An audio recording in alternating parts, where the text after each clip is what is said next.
Welcome to the Legacy Leaders Podcast. Are you doing the best for your client to help them create their legacy? Are you creating a plan that goes far beyond finances to help people ensure that it becomes the driving force behind all decisions? On this podcast, hosts Katie Beth Hand and Stan Miller will help you with growing your practice and your clients' peace of mind. Together, they bring the best and brightest minds to share with you how to help your clients develop their best legacy. And now, here are your hosts, Katie Beth and Stan. Welcome to the Legacy Leaders Podcast with your host, Stan Miller. My guest today is international best-selling author and leadership expert, Mark Miller, who's no relationship to me as far as we know. As far as we know. As far as we know. But Mark, thank you so much for making time available today. I've been on your website and chatted with you, and I'm really excited. I think this is going to be a conversation that's going to be useful. For sure, it's going to be useful to me, and hopefully it's going to be useful to our listeners as well. So I want to get started in this conversation by having you tell me a little bit about how you got your start at Chick-fil-A. And I asked that question because I'm a very regular Chick-fil-A customer, and I would say admirer of the business model. And I know that you had your fingerprints on that. I know when you went to work for Chick-fil-A, I think your bio says they had 75 stores, 75 restaurants, and when you left, they had 2,700. I'm assuming you had something to do with that. Tell me the story about the start. All right, I'll give you the quick version of a really, really long story because I tell folks I sold chicken for almost 100 years. So let's go back to the 1970s. I was a team member in a local Chick-fil-A restaurant. That didn't actually go well, and I made a strategic career decision. This is not advice, by the way. I quit because here was the logic of a child. I said it would be better to leave than to have to explain the rest of my life why I got fired at Chick-fil-A. And I was just not good with my hands and I was too slow. And so I went and got another job. 6 months later, I got laid off and I thought, shoot, I need a job and I can't do what they do in the restaurant. Maybe I could work at the corporate headquarters, which of course makes no sense in any universe, but here we go. I walk in, tell the receptionist I want a job working in their warehouse. She told me to have a seat, which I thought was a great sign. She didn't call security. Little did I know they didn't have security, but nonetheless, I'm there in the lobby. And a few minutes later, Truett Cathy, the founder of Chick-fil-A, comes out, takes me into his office to conduct the interview. Well, that didn't make sense to me as a kid. I knew who he was. Not only was he the CEO, he had invented the chicken sandwich. I'm thinking, why is he interviewing a kid to work in the warehouse? Well, I later learned that he only had 15 employees. And if you've got a shop that's that small, it makes a little more sense for the head man or the head woman to conduct those interviews. And I tell people, I think it was a combination of God's grace and lack of discernment on Truett's part that he gave me that job working in the warehouse. And that was in 1978. And I spent the last 44 years having trouble holding down a job. I literally worked all across the business. Early on, I got to start things. I don't think it had a lot to do with my talent. I think it was let the kid do it, and I would do anything. I started our corporate communications group. I was either 19 or 20 at the time. I later started our quality and customer satisfaction group. I led in field operations, training and development, started our leadership development group, so on and so forth, and spent, again, over 4 decades there. I actually left Chick-fil-A about 7-8 months ago. I took an early retirement. Now, I asked them how long you have to stay to get a full retirement, but that's another conversation for another day. I have continued to do the same work, but just not working for Chick-fil-A. So that's my last 45 years. So I think you learned a lot while you were there, and I know some of that got put into a book. I know you teamed up with Ken Blanchard. What an incredible opportunity to get to do that, right? The 1 Minute Manager sold, 27 million copies, I think. So you teamed up with him to write. Yeah, you wrote a book called The Secret, What Great Leaders Know and Do. You may have, I don't know, have you written other books? Yes, Uncommon Greatness, which is the one that came out just a few weeks ago, was my 12th. Your first book on order, I'll have to get them lined up. So you've done that, and I know you have a website called Lead Every Day, where I know you guys talk about the coaching program that you offer. And what I want to do in the limited amount of time that we have today is just see if I can tap into some of that wisdom and extract some of the distilled version of it. One of the things that really appealed to me when I read about the way you look at leadership is to think about it in terms of practical application, not just the airy fairy like theory of it, but how do I really take Right. concepts and actually deploy them for real, implement them so that they actually make an impact. Sure. And one of the things that you said is that the truth of leadership effectiveness is that it's knowable and applicable in all walks of life. So it may not be necessarily talking about running a business, right? It could be about running a charity. It could be about running a family, right? Sure. Yeah. We believe the leadership principles are universal. What changes is the application of those. The practice may look different in a different context, but we think truth is truth. And so that's what we've been searching for all these years. Well, most of our listeners to this podcast are men and women who actually do have a business. And so I think the focus of this conversation probably needs to be about how to take these ideas and deploy them in that context. Although we may want to have another conversation about how to take these same ideas and deploy them in running a charity, or take these ideas and deploy them in running a family. That could be Mm-hmm. interesting Yes. conversation. Right? Yes. So, And we've done all that before. So we can have those conversations at the appropriate time. so you say a number of things that intrigue me, and I want to just like prod on a little bit on each of these and just tap into what you have to say, what wisdom you can share about this. One of the things you talk about is becoming a better leader. How do you do that? Give me some pointers on how to do that. I need this Sure. myself. Sure. Well, let me pull back up half a step. You mentioned the website, and I'm not promoting the website per se. It's fine if people go there, but I want to tell you the logic that has driven this organization we're building. We said we've got a lot of content, and Chick-fil-A has sponsored all of this work, spent tens of millions of dollars for the last 25 years. You mentioned the very first project. We ended up publishing what we discovered with Ken Blanchard, but we've done a project about every 24 months for 25 years, where we go out and try to figure out what are the emerging needs, what are those near-term needs that we can anticipate our leaders facing and leaders around the world. And we study it, we research it, we try to validate what we find, and then we publish it so that we can serve the world. And so as I transitioned out of Chick-fil-A, and we're trying to figure out how to make sense of all this content and future content. And we got some advice from a CEO that I just thought it sounds really obvious, but I've been selling chicken for all these years. So I wasn't thinking about some of these things as clearly as this guy was. And he said, well, why don't you figure out how to organize your content around the most pressing felt needs that leaders deal with on a day-to-day basis? And so we put it in the 4 buckets, and we'll talk about becoming a better leader. But some leaders, that's where they are, and they know that, and they know it through self-awareness, or they know it because their boss told them, or they know it because they're not getting results. It's become a better leader is one of those felt needs, not for everybody, but for some folks. And so to answer your specific question, then we'll talk about the others. Yeah. The specific question is you first have to decide, because leadership is fundamentally a skill set.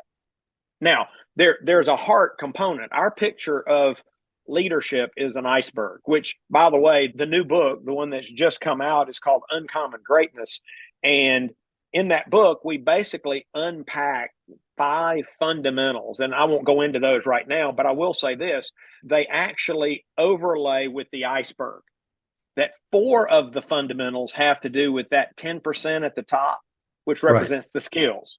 Right. Leaders need a certain skill set, just like blocking and tackling in football, right? That's just fundamental. If you can't, in basketball, if you can't dribble, pass, and shoot, you're in trouble, right? Independent of how talented the people are or how good the coach is, or you have to do the fundamentals. The 5th fundamental, we actually call it embody a leader's heart, is what's below the waterline. And that's actually what's going to determine your ultimate success, because if your heart's not right, nobody cares about your skills. So I think my advice to leaders, this may sound a little squishy, but you've got to decide you want to become a better leader. And then you've got to say, what are the skills I need to develop, and what do I need to do to cultivate and nurture a leader's heart. And there are strategies and tactics for both. But you're not going to drift to become a better leader. You're probably not going to drift to become more physically fit. You're probably not going to drift to be more financially secure, given what your audience does. Like, you have to decide, and then you build a plan and you execute the plan, and you find you're more fit in 6 months and you're more financially viable in 6 months or 6 years. And I think too many people miss that. They're hoping they're going to become a better leader, but hope is not a strategy. Hope's a good thing, but it's not a strategy for leadership development. It's not a strategy for financial well-being either. So we could talk a long time about this one point. We could talk for a long time, I'm sure, about just this one point. But give me a takeaway or two on this. I get totally what you're saying about what's above the waterline, what's this big thing that's below the waterline, the heart of it. All right. I can give you some specifics. Yeah. So let me just real quick, I'll just share the fundamentals. The first is you've got to be able to see the future. Leadership always begins with a picture of the future. Now, it won't necessarily be crystal clear, high def. You may not know all the details, but you've got to know directionally. If you don't know directionally and conceptually where you're going, then A, you have no chance of actually getting there. And two, you've got little chance of rallying others to go with you, because you need them to make that preferred future a reality, right? That's why you have vision. It's not for yourself. If it stays in your head and your heart, it doesn't do you any good. It's got to be compelling so that others will go, I want to be part of that. I want to help make that. So that's one of those things is, do you have a clear picture of where you want to go? Whether it's in life, whether it's in leadership, whether it's in personal finances. I'm sure that's part of your early conversations when you sit down with somebody. It's like, well, let's figure out what the destination is, because that's going to change the strategies and tactics. So that's the first fundamental. The second fundamental is to engage and develop others. See, engagement is really about how much someone cares. And we say it's how much they care about their work, how much they care about their coworkers, how much they care about their customers, and how much they care about the organization. And your listeners may or may not know that those numbers are horrifically low. Gallup organization has been tracking those numbers for decades. Others have tracked them. And the American workforce, depending on whose study you're looking at, between 75 and 85% of the American workforce is disengaged at work. And that's not a reflection of the workforce. That's a reflection of leadership, because leaders create the condition and the context to manage, steward, and lift engagement. And so my question for leaders is, what are you doing to steward and lift the engagement of your folks? And I've had the privilege to work in an organization with engagement scores in the 90s. So it's possible. It's not soft and conceptual, as you suggest. And to the impact of engagement, there's direct correlation with sales, profits, and customer satisfaction that link directly to it, levels of engagement of the employees. Yeah, so I know you're talking about Chick-fil-A there, and I just know, without knowing anything about what you guys do, when I walk into the store or even drive through, I feel that. I know it's there. I know you guys are doing something. I don't know what you're doing, but you're doing something to make that happen, because it happens at every store I go through, not just the one that's on the way into work where I stop to get a breakfast sandwich, you know? I think it's terrific to know that there are actually tools and techniques that you can really deploy to produce that result. And be able to go into your store and see it actually really working is, for me, it's an inspiration. Well, thank you very much. So let me quickly, because you asked for some other, let me just say the third fundamental is to reinvent continuously, which sounds like a buzzword from the 80s. And I have good evidence to say, yeah, because I was in the 80s and it probably does sound like a buzzword from the 80s. But we think it's a big idea because leaders understand that progress is always preceded by change. And so the question is, what are you reinventing? What are you reinventing? We tell people to think in 3 domains to get you started. The first is self. What are you reinventing about yourself? And for a practical tip, I encourage every leader on the planet to have an annual development plan. What are you going to focus on in the next 12 months so that you are appreciably better at something in 12 months? Maybe it's a new skill set. Maybe you're closing a gap. Maybe you're leveraging a strength that you possess and you're going to pour some time and energy into making that even better, but you got to reinvent yourself. Second is the systems and work process. Like if you want a different outcome, you often have to change the process. If you're a student making C's, you better change the classes you're taking. You better change the way you're studying. You better change your tutors. You better change your study methods. Again, back to that comment about hope is not a strategy. The best leaders know reinvention is not a nice thing. It's essential because you want a different outcome. You want an improved outcome. And so I say, start with yourself, then figure out what systems and processes you need to be reinventing. And then third and finally is don't overlook the possibility that you need to change the structure. Structure should enable, not inhibit. We saw that at Chick-fil-A. We've seen that several times. Many of our restaurant operators decided 15 years ago that they needed to change their structure and build a leadership team, because for many years the business was small enough and the volume was low enough that a strong leader could lead the enterprise. But now average restaurant volume has got to be close to 10 million per store. And you can't do that by yourself. And so many of our operators began building leadership teams, which was a structural change. And I talked to an operator last week who's going to do $45 million this year in his 3 locations. And he's got 75 leaders in those 3 restaurants. He's changed the structure to enable that growth. Oftentimes structure is the impediment. So reinvent continuously. The fourth one is to value results and relationships, which I would argue for the majority of leaders in the world is the most challenging. And your listeners maybe go, why would you assume that? Well, I've been teaching this content for decades all over the world. And this is what I've learned to be true. Most of us have a natural bias. Not every leader. There's probably about 5% is my estimate that don't have a natural bias. But for the rest of us, we are either more results oriented or we're more relationship oriented. And that's fine. But the best leaders value both. So you want a practical tip for leaders here. It's a 2-step process, which I love the simplicity of that because, like I said, we've been selling chicken all these years. The more simple it is, the better. It's like you need to own your bias. Quit running from it. Quit hiding it. Quit trying to deny it. Quit trying to blame others for the way you are. Just say, yes, I am more results oriented or I am more relationship oriented. If you don't know, ask 3 people that work with you. They'll tell you, right? That's number 1. Number 2 is compensate for your bias. So I tell leaders, usually I can pick somebody out of a crowd that wears glasses. I wear contacts. And I'd say nobody in this room would say that person is a lesser leader because they wear glasses. If you thought about it, you might say they're pretty smart because they found something they didn't do naturally well and they found a way to compensate. Said what you need to do is figure out what you need to do to compensate. If you're more results oriented, how do you compensate, or vice versa? And I'll give you one tactical example. There are many ways, infinite ways to do this. You need to be sure you've got some people around you who have a different bias, preferably in your inner circle or on your leadership team. If you're results oriented, there's got to be somebody there who thinks about the people first, or vice versa. And that might be all the compensation you need, but you might need to do more. And then the 5th one I've already mentioned, which is embody a leader's heart.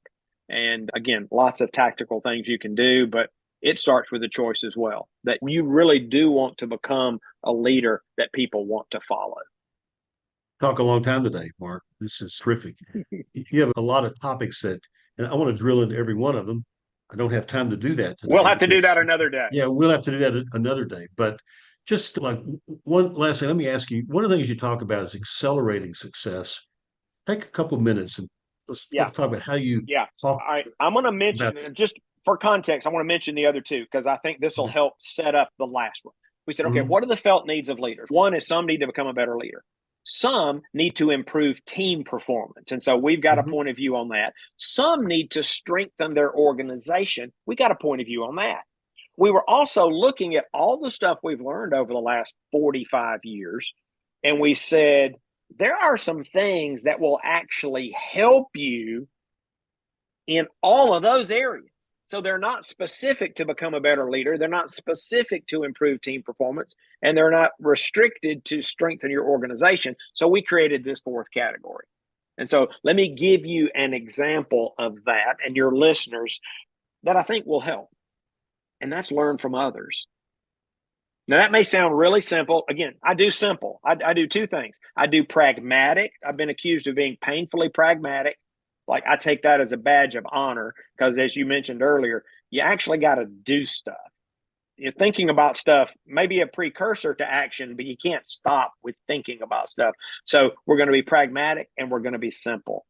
And when you think about learning from others, I think that's an underutilized strategy. The data on that is over 60% of business leaders have never had a coach or a mentor. Like, that's a tragedy.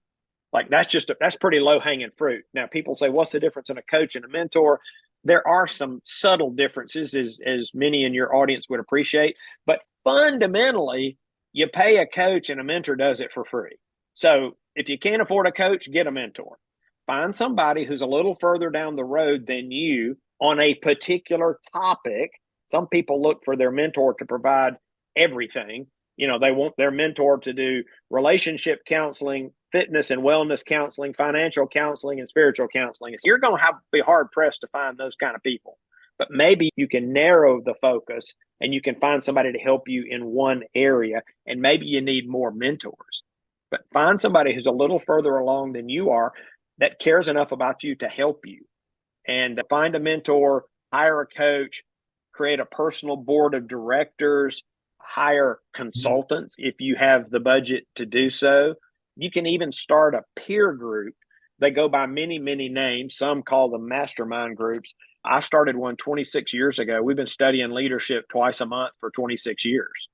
And any number of strategies and tactics. But benchmarking is another. Learn from other organizations. Are you reading widely? But learning from others is just one example of a key lever and strategy to accelerate your success. Mark, this is terrific. This is just a tip of the iceberg. I know I'd love to have this conversation for a few hours. All right. Well, invite me back and we'll pick up round two. And we will do that. So let me ask you, you have this website, leadeveryday.com. I've spent some time on it. There's a lot of stuff there. It's terrific. They can learn about you. They can learn about programs that you guys are offering. That's a good way to make connection. If other people wanted to find you, what would be the best way to do that? The best way is probably my cell phone. That number is 678-612-8441. And if you'd please put that in the show notes, because somebody's driving down the road and they can't write that down. The other way they can reach me is on my email, which is mark@leadeveryday.com. Well, you're a brave man to share your cell number. I'm amazed with that. We'll get all of this in the show notes, including your web address and also the 12 books that you've either authored or co-authored. So we'll put all that in there. This is terrific. You inspire me. This has been terrific. I would say if nobody listens, this has been useful to me. But I'm sure that there will be other people listen. So been terrific. Mark, thank you very much. So thank you for listening. This has been the Legacy Leaders Podcast with your host, Stan Miller. My guest today has been Mark Miller, who's a co-author of 12 books and an experienced, wise legacy coach. So, and Mark, thank you so much for being here. And thank all of you for listening. You've been listening to the Legacy Leaders Podcast with Katie Beth Hand and Stan Miller. For more information on them and the show, please visit pinnaclelegacylaw.com. If you like what you've learned today, do share the program with your friends and subscribe wherever podcasts are found.